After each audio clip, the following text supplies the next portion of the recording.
Tahimik ngunit puno ng bulong-bulungan ngayon ang mundo ng showbiz matapos kumalat ang chismis tungkol sa isang sikat na showbiz couple na umano'y lihim ng nagpakasal sa ibang bansa. Ang tanong ng lahat, bakit kailangan pang itago ang kasal kung wala namang dapat ipagtago? Ayon sa mga source na malapit sa magjowa, ilang buwan na raw pinaghandaan ang biyahe sa ibang bansa na sa unay inakalang bakasyon lang.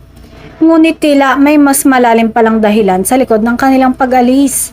May mga nakakita raw ng intimate ceremony, iilan lang ang bisita at walang bakas ng ingranding selebrasyon na karaniwang inaasahan sa isang celebrity wedding. May mga nagsasabi na posibleng career reasons ang dahilan. May paparating bang proyekto na ayaw maapektuhan? O may kontrata bang nagbabawas sa kanila na aminin ang kasal sa ngayon? Ang mas intriguing pa, may bulong-bulungan ding may pressure mula sa management kaya minabuting ilihim mo na ang lahat. May ilan namang nagtatanong kung ito ba isang strategic move para mas kontrolado nila ang timing ng revelasyon. Sa ngayon, parehong tikom ang bibig ng dalawa.